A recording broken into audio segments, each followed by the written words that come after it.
Hi, I'm Jim Boccarossa, and welcome to Aviation Tech Talks. In this podcast series, we'll be speaking with industry experts and pioneers, delving deep into the latest developments and advancements in aviation tech.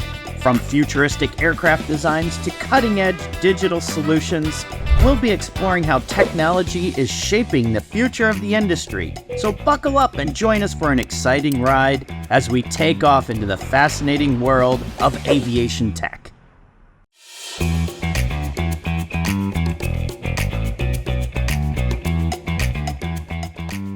Welcome everybody to Aviation Tech Talks, where innovation takes flight. I'm your host, Jim Boccarossa.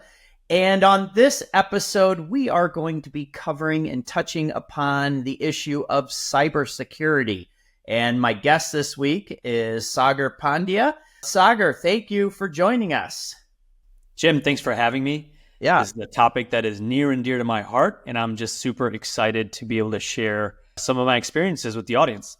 That's great. And I will tell everybody before we get started, I think you already win the award for living closest to me of any of our guests on this show. I don't know if you get a prize, but we could have done this in person, actually, so when we scheduled it. But that's you do win that award. So excellent. Now, I'm happy to take the gold medal for that one. That's great. There you go. Great. Well, why don't I share a little bit of your background here with our listeners today? Let me kind of read the background here. So Sagar Pandya is the co-founder of Middle Ground Technologies. It's a consulting firm in the IT and cybersecurity industry, renowned for its innovative solutions and expert security services. With over 3 decades of experience in cybersecurity, Sagar has dedicated his career to helping organizations safeguard their digital assets and navigate the ever-evolving landscape of cyber threats. His extensive knowledge and strategic approach have made him a trusted advisor to numerous companies over the years looking to fortify their defenses against cyber attacks. Sagar's passion for cybersecurity is matched by his commitment to continuous learning and staying ahead of emerging trends and technologies. At Middle Ground, he spearheads initiatives that drive the deployment of cutting-edge security measures, ensuring that clients are equipped with the most advanced tools and strategies to protect their sensitive information. He has a bachelor's in network security from DePaul University, and beyond his technical expertise, Sagar frequently speaks at conferences and contributes to various publications, sharing his insights on the importance of cybersecurity in today's digital age. Impressive background. Sagar, did I miss anything? You covered it all, Jim. It's a really mission-driven passion that I have for security, and just sharing that knowledge with clients and peers and friends has been a huge source of energy for me. Great. And with that in mind, tell us how did you pick cybersecurity? What made you choose that field for your career? It's a long story, but I'll give you the quick and easy version of it. So as a kid growing up, I was super, super excited about the emergence of technology and just the ability for computers and technology to change the way that we do business. Learned that at a very young age, right? When early computers and processors came out to be able to play computer games and design websites, I started thinking to myself, if there's people that do good things on the computers, there's probably going to be folks that also want to do some bad things on computers as well. And I was a huge fan, I still am a huge fan of Batman. Like, I watch Batman shows, I grew up reading Batman comics. I was like, man, Batman is protecting everybody out there. How can I do something similar in my life, right? And knowing that I was super interested in computers, that eventually, morphed into, all right, I'm pretty good at maintaining infrastructure and maintaining networks. How do we be sure that we create the best possible space for people to operate, and grow their businesses and potentially change their lives? So it was an evolved mindset that I had over the years. And then in school, learning about network security in theory, that was really the catapult for me to say, all right, I think I've gotten to a place where I'm really excited. And that is what really shaped my career, is that willingness and that desire to want to protect people online. So we might call you the Batman of cybersecurity. Is You can that? call me the Batman of cybersecurity. I need to get like a logo or something for the future Well, episode. then you also have to pick your, are you a Christian Bale? Are you a Michael Keaton Batman? I don't know which Batman you are, though. So That's funny. Probably a Christian Bale Batman. That's the Okay. one, the more recent one. Yeah, that's me. Okay. All right. Fair enough. Fair enough. I don't think any Christopher Nolan fans out there would disagree with that. Absolutely. I think he did a great job there. So, well, Batman does have some amazing equipment, and so does the aviation industry, right? And a lot of the things that Wayne Enterprises built kind of mirror a lot of the stuff we're building at Raytheon and Boeing and Airbus and some of those. And so when we think about protecting some of those assets at a company level and some of the interactions between suppliers, OEMs, MROs, I'd love to hear your thoughts, especially around the emergence of AI and ML, where I think all of our listeners get emails every single day, and every single day you get a robocall from one of these. If we look at it from a company perspective in the supply chain or the OEM world, what are some of the things that you're seeing trends in the cybersecurity industry, either in threats, or some of the threat actors, and some of the things companies should be looking at right now? Great question. Great question. And I think, Jim, what we see now in a modern 2024 world really boils down, in my opinion, to two things. One is going to be this concept of shared responsibility across the supply chain, not just from, the Boeings and the Raytheons of the world, but all the suppliers that contribute to the success of those organizations, right? And I think number two is the willingness to want to make change. So let me expand a little bit on the first point, right? That shared responsibility of the entire ecosystem. There are no shortage of news articles and stories around how large institutions are suffering from security breaches because of a breach or a threat incident that occurred lower down in the supply chain, right? Maybe a small vendor didn't have everything buttoned up as properly as they should.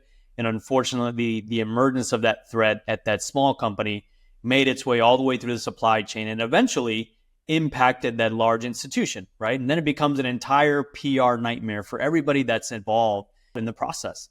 So when I talk about the shared responsibility inside of this ecosystem, the trends we're seeing now are, if you're going to be a small organization, whether it's any stage of the supply chain, right? MRO, buy, sell, if you're doing anything from a subcontractor, prime contractor status, if you're doing hardware, if you're doing anything related to software, if you're a smaller organization looking to do business with the larger companies, there is now a larger subset of scrutiny that you have to essentially address before you'll be given the access to get the revenue, right? So what are some examples?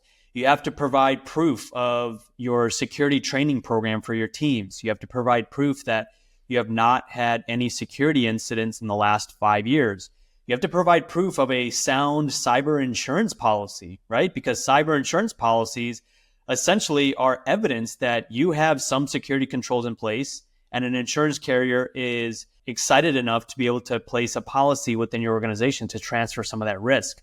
So when we talk about this shared responsibility in the ecosystem, there's now an emergence of being sure everybody follows certain security standards. There has to also be a much more in-depth conversation between security teams.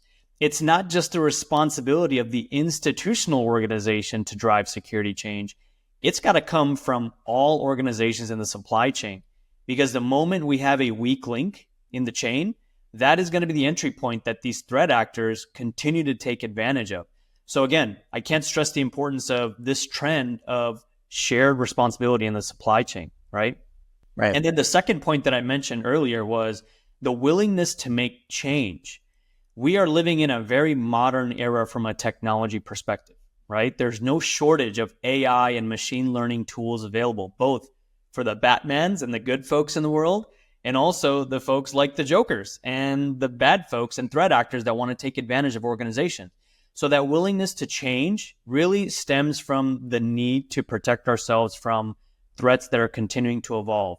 We can't just pretend that having a single water cooler conversation around security is going to help protect us the next 12, 18, and 36 months. Organizations have to build in that security capability either internally with teams that are well funded and well resourced, or third-party organizations that are trusted to help drive some of these security initiatives. Until companies, Jim, are ready to make these changes, cyber threats and cyber criminals, they're going to continue taking advantage of the vulnerabilities that exist. Yeah, no, I see that all the time. And, when you talk about the supply chain and you talk about the large institution, maybe at the pinnacle of that, implementing those rules of you've got to have these policies, insurance in place, I can see happening. But how do you get organizations, and I could see that happening and we deal with that all the time. But to your second point, how do you get the willingness to change? Aviation is a very averse to technology industry, right? I've got a software business in this industry, and oftentimes I get this is how we do it. We're not using new technology, and so internally at our organization, we implement, annual cybersecurity training. We have, penetration testing on all our firewalls and a lot of those things, but we have the willingness. How do you suggest to get some of our partners or other folks in the supply chain? How do you get them to be willing to take that on? Because it is a focus, it is some energy, and it's resources you've got to put into it. How do you get them to have that willingness? Yeah, that's been one of the biggest challenges for security professionals even today, is how do you get to a place where the organization can prioritize security, but you don't also break the bank doing that? Because to put in proper security safeguards, you can spend an unlimited amount of resources to make that happen. So what is really going to drive willingness to change? It's not the fear mongering. It's not putting together these false perspectives of doomsday scenarios, because that often creates guardrails that people just stop listening to. And I think what's been successful for us is a couple of things. One, it's really cultivating the culture of shared responsibility that we talked about in the supply chain, but also implementing it internally within the leadership team, right? Having the conversation about security is a great starting point. Most organizations don't even have that as a starting springboard to help them get to that willingness to change. So first, having the conversation like, hey, what is our inventory of digital assets? What are we doing to protect it? And how can we better prepare ourselves for a potential breach, right? So having the conversation. I think Secondly, what's worked really well is doing a risk audit or a risk inventory, right? As organizations, there is a level of responsibility on protecting data, whether it's related to the organization from an intellectual property or trade secret perspective. Then you're also protecting data for your clients, consumers, and passengers, right? Storing that data for compliance reasons, for regulatory reasons, as we know in this industry, very important, is ensuring that we protect some of that data. So having the conversation first to begin with, right? And then ensuring that we do the appropriate risk assessments, that is what really gets people thinking. And it's not going to be a single conversation, Jim. It's not just, hey, on a Friday, we're going to talk about risk, and on Monday, we're going to have a signed proposal from a vendor that's going to help us achieve these goals. We got to have these conversations often and regularly, and it's got to be with folks that are in the room that are actually willing to listen and understand the risk that they face as an aviation company in a modern world. That's great. So how about, for some of our listeners that are having that conversation, and kudos to them, can you share with them just a couple of simple tips that they could implement today that don't break the bank, that these organizations who are part of the supply chain, who are, don't want to be the weakest link, what could they do today, right? That wouldn't break the bank. And I'm glad you asked that question, Jim, because cybersecurity does not have to break the bank. you can start with the basics, which I'll go over in just a moment. Those basics is going to put you ahead of 95% of organizations today of all sizes. And I know I've been on numerous breach calls. I have negotiated ransoms with hackers. I've transferred Bitcoin and cryptocurrencies in all parts of the world, right? And by and large, the breaches that we've seen, they go down to a handful of missing cybersecurity controls. So I think first and foremost is to have a robust backup and recovery procedure, right? We're not playing in an if game. We're playing in a when game. When the threat actor strikes, do we have the appropriate backups of our data? And do we have an appropriate recovery process? I will tell you by far, that is the single largest indicator on whether a company will exist after a breach or not, is backup and recovery procedures. The quicker you can restore, the quicker you can communicate it out, the less you're going to be held hostage by ransoms and other threat actors on restoring data, right? So backup and recovery procedures doesn't have to be complicated. Let's figure out where we're storing data. Can we find vendors that can back up servers, desktops, cloud applications? And can we store it in a place that's safe and protected via unique login credentials? Number two, two-factor authentication is the second biggest control. And I know a lot of folks listening in the aviation industry, just like a couple of other industries, there's legacy software that's been built from decades ago that may not have the modernization capabilities as cloud-based software today, right? So adding in the two-factor authentication doesn't have to happen in the legacy software, but you can create the two-factor authentication as an encapsulation or a shell around the legacy application, right? Instead of people connecting in directly to that software, give them a workstation that they have to log into first with two-factor authentication, and then that allows them to access the software, right? So 2FA across everything is going to slow down, not prevent, slow down a threat actor from accessing an organization. Number three, train your teams on proper security hygiene, right? I know the mentality around the aviation industry is we've done things this way for so long, we don't need to change it, we're doing just fine.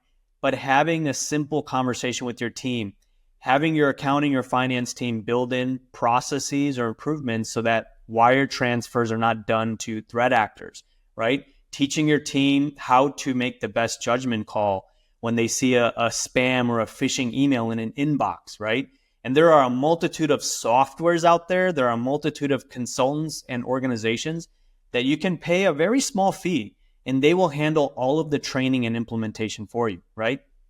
Number four is patching and updating your systems where applicable often. You hear too many stories, Jim, about machines that are left unpatched and they become the target of these intrusions. There's a reason why software companies exist and patch their software because they identify vulnerabilities, right? So being able to do that on a regular occurrence is really going to allow you to stay up to date. And the last note I'll leave here is ongoing and continuous improvement.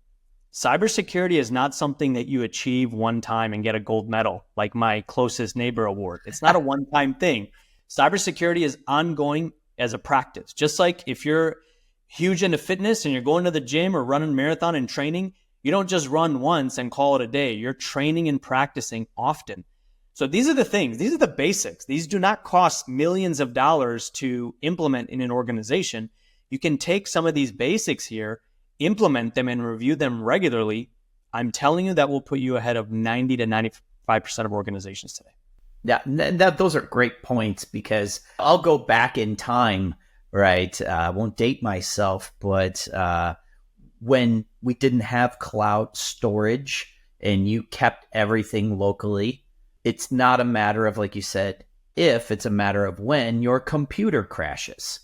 Right. The hard drive is a spinning, it would crash. Right. And inevitably, you would call IT, hey, my computer crashed. And the first thing they ask, did you back this up?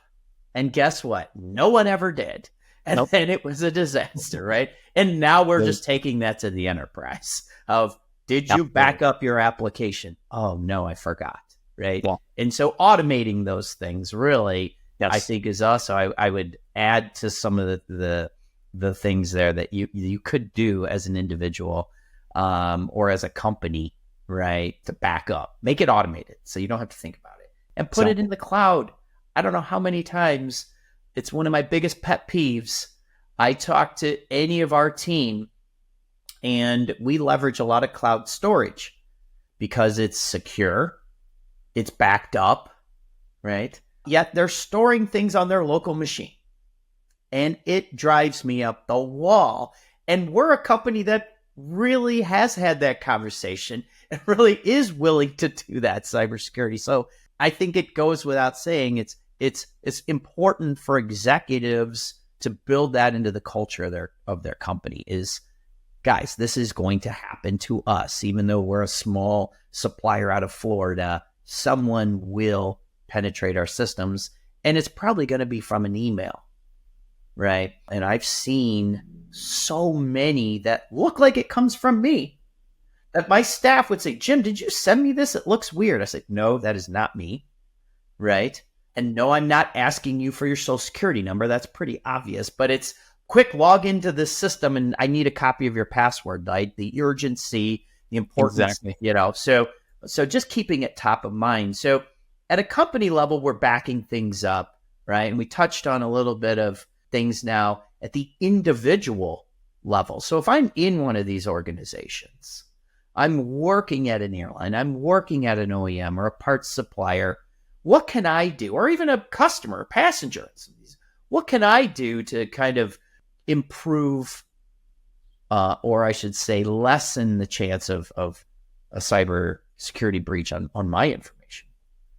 And that's a great point you bring up on focusing some of these efforts on the individual side as well. The number one most valuable resource, Jim, in the world today, by far, second place is a distant second. Number one is data. That's the most valuable resource on the planet. And think about how much data each individual generates on an hourly basis. You got your phones, your tablets, your laptops, your personal devices, right?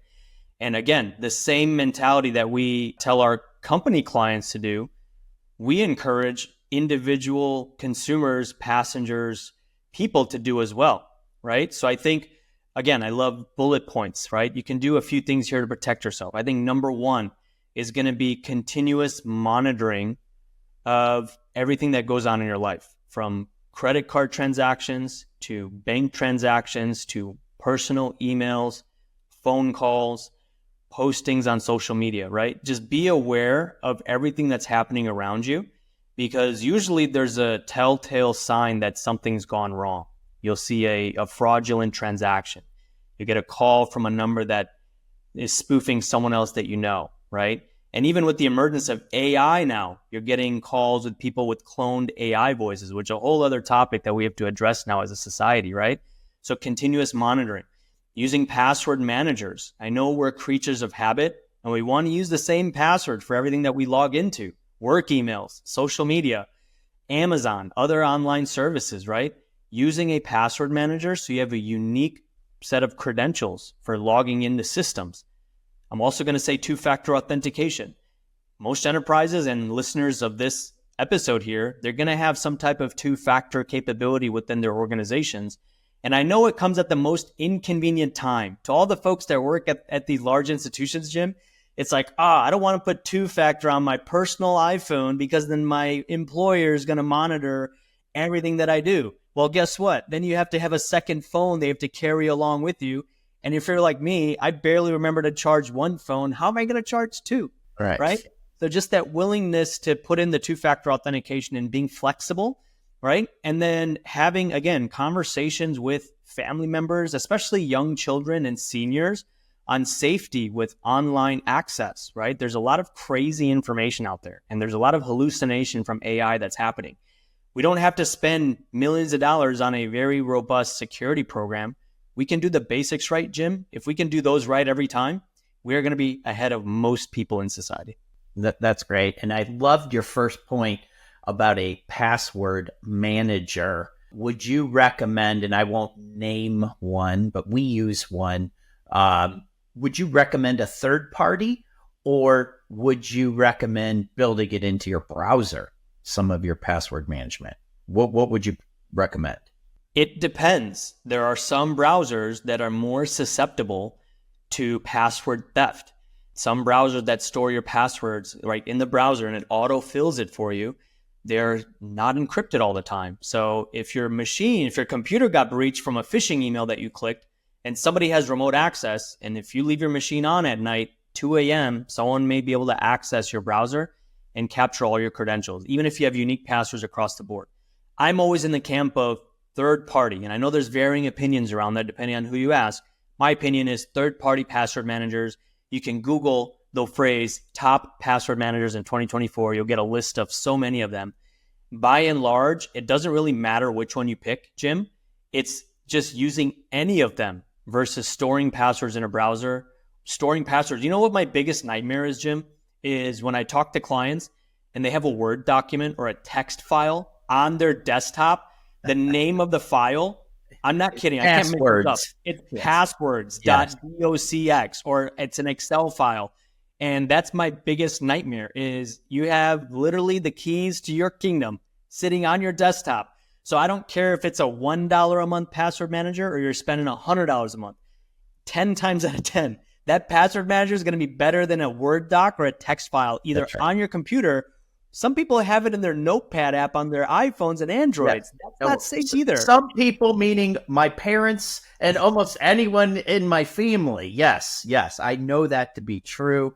Yes. So thank you for bringing that up so I don't have to remind my wife anymore not to put the bank password in her browser. Right? Please Keep don't. it in the password manager that we use. It's not just for Netflix anymore, right? No, it's not. It's for everything. So that is great advice. And, I think we can't have this discussion enough. You see it in the news all the time. I mean, just recently, the auto industry was on the front cover of any media outlet, how the entire network of dealers was down, right? The CDK issues there.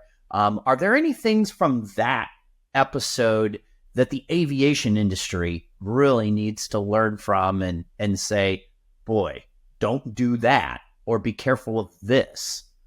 Yeah, and the CDK issue that happened, right? The incident there changed healthcare for the healthcare organizations a few months ago. These are colossal security incidents and breaches of data, right? So if we're talking squarely here to the aviation industry, let's not become the third major news story this year about major industry breaches.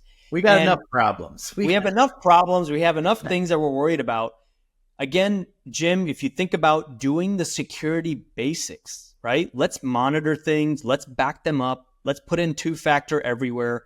Let's set standards for each other. So in the entire supply chain from institutions through MRO all the way down to small consulting firms, let's hold each other accountable. Let's ensure that we ask each other the right questions. Let's talk about security. Make that a priority, right? So that we're not just wishing and hoping. Hoping is not a good strategy in security. Let's be certain that we're putting in the basic controls. Let's communicate it often and let's monitor it so that when something happens, and it will, we have the right alarm systems going off. And then let's address those alarm systems. Don't let the alarm, like a car alarm in the middle of the night, don't just let it run rampant for days on end. Again, these threat actors, they leave behind some type of trail or some type of clue. And if you have the appropriate monitoring systems, you can identify those, right? So aviation folks, I'm talking to you now. We don't have to spend tens of millions of dollars. Let's get the basics right. Let's talk about it and let's hold each other accountable. And we can prevent from us being in the news next. Well, that's a great tip.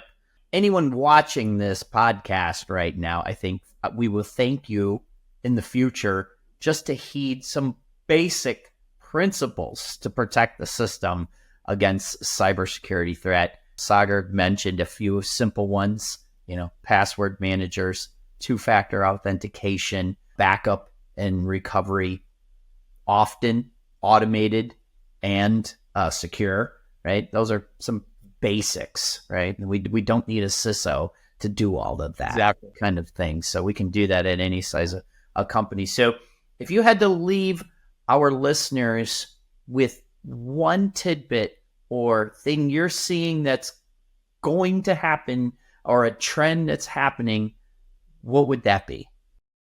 This should come as no surprise. it's plastered everywhere in life right now. It's artificial intelligence. Because what's happening now, Jim, the threat actors that may have not had as much access to resources for them to be successful now have an entire ecosystem that's going to greatly allow them to succeed by creating much more convincing phishing campaigns, do much more research on organizations, carry out attacks at greater scale and volume. We are now entering a very dangerous period for cybersecurity. So again, heeding these pieces of recommendation on the basics, that's going to help keep us ahead of these emerging threats and always keep security top of mind. It's a cultural challenge. It's not a technical challenge. Let's talk about it with our teams, and that's going to allow us to stay safe and protect our client data. Wonderful, wonderful. Well, thanks, Sagar, for joining us today. Some great advice. People, do the basics. How can our listeners get a hold of you if they want to talk more cybersecurity? Find me on LinkedIn. Find me on X, on Facebook, Instagram, or shoot me an email, sagarpandya@gmail.com. Happy to chat with you at any time. Wonderful. All right. Well, thanks, Sagar. It was a wonderful conversation and great advice for those listening today. Protect your assets, and that biggest one is your data. So thanks a lot for joining us on this episode, and stay tuned for more. Thanks, you, everyone. Take care. Stay safe.